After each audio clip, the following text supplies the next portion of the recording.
At my cousin's engagement party, her jealous friend took the mic during toasts and screamed, "She doesn't even love him. She's just marrying for money, like always." She thought she was making a scene that would ruin the night. Instead, she cried, revealed private conversations she should never have known about, and accidentally admitted she had stalked their emails. By midnight, she had been banned from every family event forever, dumped by her boyfriend, and deleted all her social media accounts in shame. I never thought I'd see a full-on emotional breakdown in the middle of an engagement party, especially not one caused by someone who is supposed to be the bride's best friend. But that's exactly what happened. And the way she went down, it was like watching someone light themselves on fire and keep smiling until the pain finally hit. Let me back up. This happened in Fort Worth, Texas, last spring. My cousin Carly had just gotten engaged to her boyfriend, Mark. I liked him right away. He was quiet, polite, and real solid. Owned a landscaping company, worked with his hands, didn't act like a big shot. Carly had dated some losers before, guys who used her, cheated on her, played mind games. But Mark was different. Everyone saw it. They dated almost 2 years before he proposed. He did it out at Eagle Mountain Lake with a simple picnic and a ring he designed himself. No flash. No Instagram drama. Just the two of them, and a small crowd of people clapping when she said yes. It was sweet. The engagement party was held at this rented event space downtown. Nothing too fancy, but it was done up nice. Lights, streamers, catered barbecue, a decent bar, music playing, even a little photo booth set up. About 60 to 70 people came. Mostly family and a few close friends. And one of those close friends was Jenna. Jenna had been in Carly's life forever. They met in middle school. For a while, they were inseparable. But even back then, Jenna was intense, controlling. The kind of friend who never wanted Carly to hang out with other people without her. She always had drama. Bad relationships, money problems, job after job. Carly helped her a lot over the years. Let her crash at her place, loaned her money she never got back, even helped her get interviews. Some people thought Carly kept her around out of guilt. Others thought Jenna had some kind of dirt on her. Personally, I just think Carly was loyal to a fault. Anyway, the party started great. People were laughing, eating ribs, drinking wine. Carly looked gorgeous in this soft green dress. Mark couldn't stop smiling at her. Everyone was relaxed. Then came the speeches. After dinner, Carly's dad gave a short, emotional toast. Then Mark's older brother made a slightly inappropriate joke that got a laugh. Then Carly stood up and thanked everyone for coming. Said she never thought she'd find someone like Mark. Said he made her feel safe. It was sweet. People were tearing up. Then Jenna stood up. She didn't ask to speak. She just stood up, grabbed her wine glass in one hand and her phone in the other, and walked up to the mic. She was in this tight, shiny red dress like she thought it was her engagement party. Her heels were too high for her, and she was wobbling a little. People thought she was just going to say something funny. Maybe a story about their friendship. But then she looked right at Carly and said, loud and clear, "She doesn't even love him. She's just marrying for money. Like always." The room went still. Mark's parents froze. Carly's aunt covered her mouth. Carly looked like someone had slapped her across the face. "What the hell are you doing?" Carly asked, her voice already shaking. But Jenna wasn't done. "She told me herself." She went on, gripping her phone. "She said she was bored with Mark. That she still misses Danny. That she wants someone fun again." Danny was Carly's ex from years ago. He was the opposite of Mark, flashy, charming, broke. He cheated on her, stole money from her, and ghosted her when she got sick once. He was bad news. Everyone knew it. Carly cried for months after that breakup. So to hear his name come out of Jenna's mouth now, it felt cruel. Carly stared at her. "I never said that." "Yes, you did." Jenna shouted, raising her phone like it was evidence. "You said you were only with Mark because his family owns land and you're tired of struggling. I read it. You typed it." "What are you talking about?" Mark said, stepping forward. "How would you read that?" Jenna blinked. Her face changed. She realized she said too much. I saw the emails," she stammered. When she let me use her laptop. I wasn't snooping, You were on my laptop? Carly asked.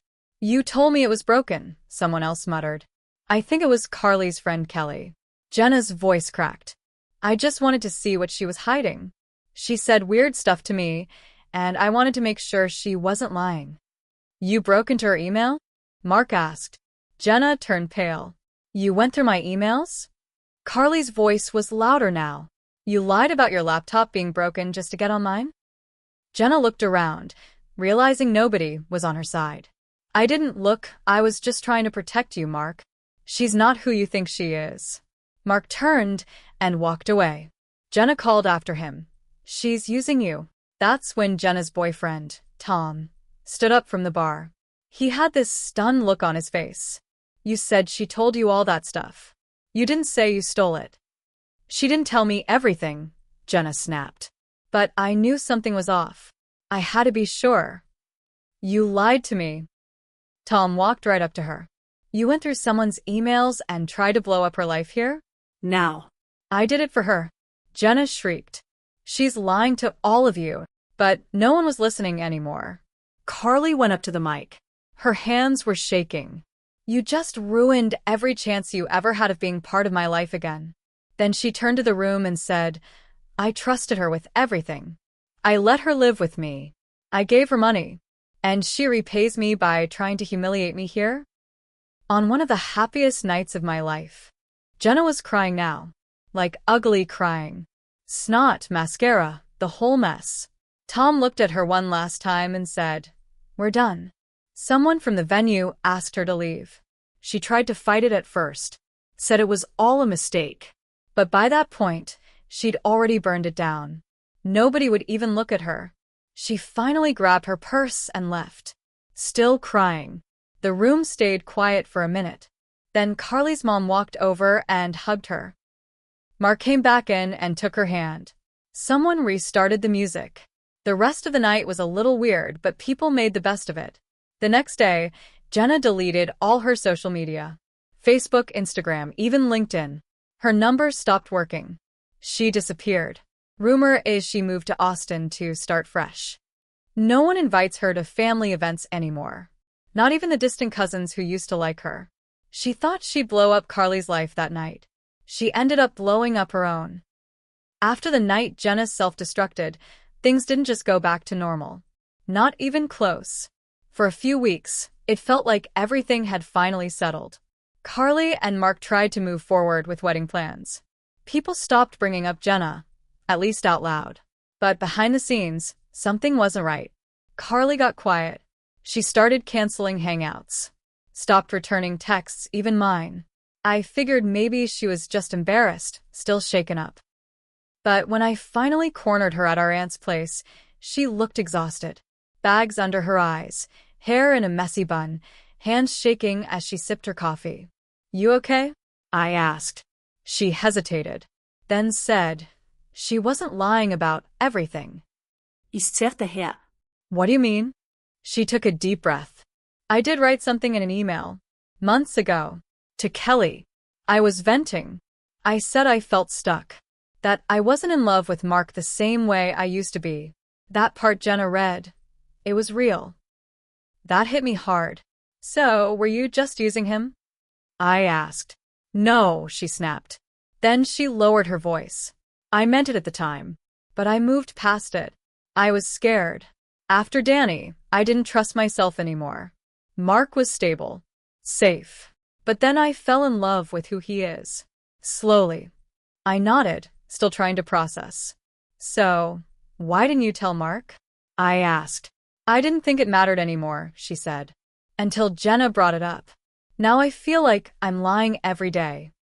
That same week, Mark started pulling away too. He became cold. Canceled cake tastings.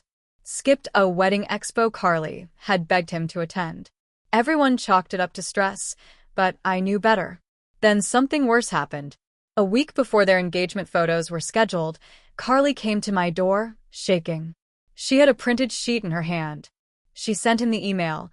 Carly said, holding it out. It was the exact message Carly had written to Kelly. Word for word. Not just the quote Jenna used at the party, but the whole thing. The doubts. The sentence where she said, "Sometimes I wish I could just run away and start over without anyone." Mark hadn't said anything yet, but Carly knew. He'd seen it. "She must have forwarded it to herself," Carly whispered. "Back when she was snooping. She saved it, waited, and now she sent it." It made sense. Jenna wasn't finished. She might have vanished publicly, but she was still lurking, waiting to make sure Carly didn't win. She wanted to ruin the wedding. I looked at Carly. "What are you going to do?" She didn't answer right away. But then she said, "I think it's time to fight back." I could see something shift in her. Whatever guilt she'd felt before, it was fading. Jenna hadn't just exposed her secret. She had weaponized it. And now Carly was done playing nice. She started digging, looking into Jenna's past. I helped. So, did Kelly. We called people who knew her from high school, jobs she'd been fired from, even an old ex of hers. And what we found was worse than I expected. Turns out, Jenna had done this before. Not just with Carly, with others. An old roommate told us Jenna once pretended to be another friend online and sent emails to ruin her relationship. A coworker said Jenna got fired for violating client privacy, but the records were sealed. Then Carly did something bold. She reached out to Tom, Jenna's ex, the one who dumped her at the party. They met up for coffee. She recorded the whole thing. Tom told her everything. How Jenna lied constantly. How she made fake texts to show him proof that Carly was a manipulator. How she tried to get him to propose just to compete with Carly's engagement. She used to say stuff like, "If Carly gets married first, I'll kill myself," Tom said in the recording. I thought she was kidding. But now? I'm not sure. Carly saved the recording. All of it. And she had a plan. She wasn't going to send it to Jenna. No. She had something better in mind. She was going to send it to Jenna's parents. Because here's the thing, Jenna always acted like she was estranged from her family. But she wasn't. She was ashamed of them. They were good people. Religious, hardworking, not into social media. They didn't know the kind of person Jenna had become. They didn't know she had stalked someone's emails or spread lies to ruin a wedding. Carly printed the email Jenna forwarded to Mark. The messages to Tom. The recording of Tom's confession. She put it all in a padded envelope with a handwritten note that said, "This is what your daughter did to me. I'm sorry you had to find out this way." Then she mailed it. The next week, Jenna's dad tried to call Carly. She didn't pick up. But she got a voicemail. Just one line. She needs help. And she's going to get it. We didn't hear from Jenna again for a long time. But that doesn't mean it was over. Because what Mark did next, that changed everything.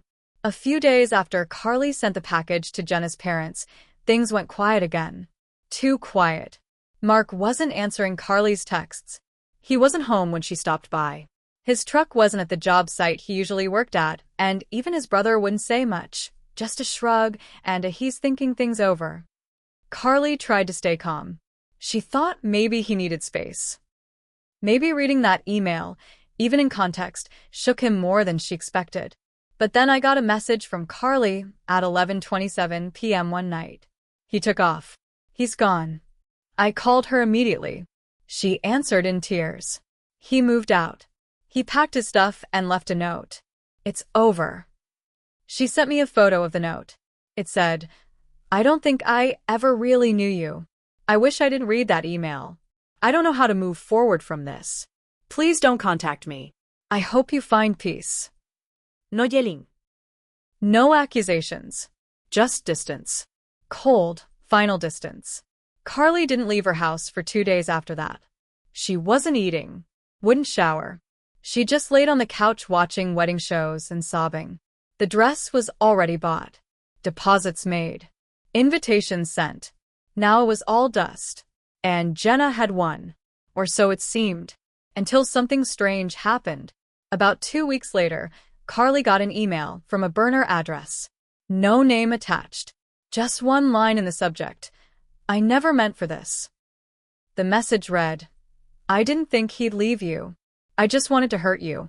You always had everything. and I couldn't take it anymore. I'm sorry. Don't bother replying. You won't find me. We were almost sure it was Jenna. The tone, the guilt masked in bitterness. It fit. But the email address was some random string of numbers at Proton Mail. Still, Carly tried replying. No answer. Ever. At this point, she was emotionally wrecked. And then, just when she thought it couldn't get worse, Mark's brother showed up at her door. He handed her a plain manila envelope.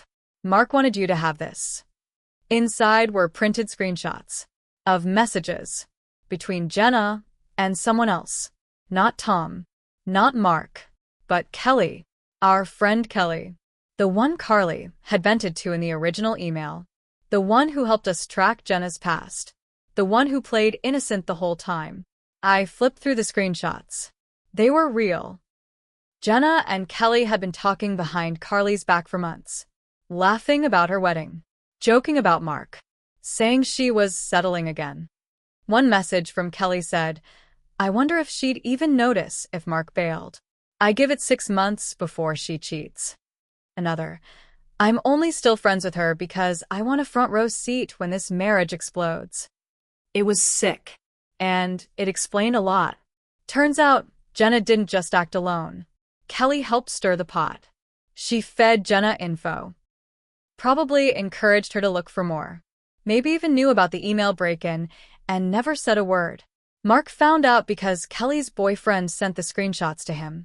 After Jenna disappeared, Kelly started losing it too, paranoid, snapping at people. Her boyfriend checked her phone and saw everything. He was horrified. That's when Carly snapped out of her grief. She'd been played by both of them. The betrayal wasn't just from the outside. It came from inside her circle. Someone she had cried to. Someone she trusted with secrets. Carly didn't scream. She didn't rage. She planned. That night, she made a new list. She wasn't just going to burn bridges. She was going to light up the whole damn street. Carly wasn't the same after that. Something in her broke, but not in a weak way. She got sharp. Quiet. Focused. The kind of quiet that makes people nervous. She didn't post on social media. Didn't cry anymore. Just started organizing. She told me, they wanted a show. I'll give them one. First, she handled Kelly. She still had the screenshots. And Kelly's boyfriend, who'd sent them to Mark, was more than willing to help. He'd broken up with Kelly and said he wanted nothing to do with her ever again. Carly knew Kelly worked at a PR firm, one that handled image-conscious clients, like realtors and small politicians. Carly created an anonymous email account. Then she made a file with all the screenshots and a detailed explanation of how Kelly had secretly helped Jenna destroy a friend's engagement by spying and leaking personal conversations. She sent it to Kelly's boss. 1 week later, Kelly was let go. Her company claimed downsizing, but we know better. Kelly deleted her LinkedIn that same day. Word spread fast in that kind of job. Then Carly went for Jenna. She waited until the wedding date, yes, the original wedding date, to do it. Jenna had resurfaced by then. Someone saw her tagged in a group photo at a wine bar in Austin. She looked tired, heavier, aged, but still smug, like she thought it had all blown over. Carly printed up copies of everything Jenna had done, screenshots, the email she sent to Mark. Even an affidavit from a lawyer confirming the email breach could be considered criminal under Texas law. Then she mailed packets to every employer Jenna had listed on her old resumes. Companies she'd worked at or tried to. She also mailed one to Jenna's landlord and her parents. And just for good measure, she mailed one to the owner of the Austin bar Jenna now worked at as a bartender. 2 days later, Jenna lost her job. The bar didn't want drama tied to their name. Her landlord decided not to renew her lease when the term came up. Her dad left Carly a voicemail, again, apologizing for what our daughter has become. Jenna tried to get sympathy online. Posted a long rant on a new Instagram account under a fake name. Claimed she was canceled and bullied by jealous people. But Carly was ready for that too. She sent the bar owner screenshots of the new fake account. The bio said truth teller, not sorry. The owner didn't appreciate being lied to twice. That account disappeared the next day. But it wasn't over. Not yet. Because Carly still hadn't faced Mark. She hadn't spoken to him since he left. Not a single word. But after all that, after Kelly and Jenna were exposed, after the ashes had settled, Carly sent one last message. She didn't ask to fix things. She didn't beg for a second chance. She just sent a photo of the email Jenna used to blow up the engagement, next to a photo of her own journal, dated 2 months later. The page read, "I think I finally love him the right way. I didn't at first. I was scared. But now, I'd choose him even if he had nothing." She wrote one sentence under the photo. "You never saw this one." Mark replied 2 days later. They met for coffee. I don't know exactly what was said. Carly never told me. But I know they hugged when it ended. Long and quiet. Not romantic. Just honest. They didn't get back together. That part's important. Carly admitted she'd made mistakes too. She held things in. She didn't trust herself or him enough to be honest when it mattered. And that's why she lost him. But she also said, "I needed to lose him to see the rot around me." She started over after that. Got her own place. Cut ties with every fake friend she'd once leaned on. Went back to school. Changed her number. She didn't get her wedding. But she got her power back. As for me, I learned something too. Don't mistake silence for weakness. And don't ever, ever think someone won't come for you just because they're wearing a nice dress and smiling. Because Carly? She smiled while she burned them all to the ground.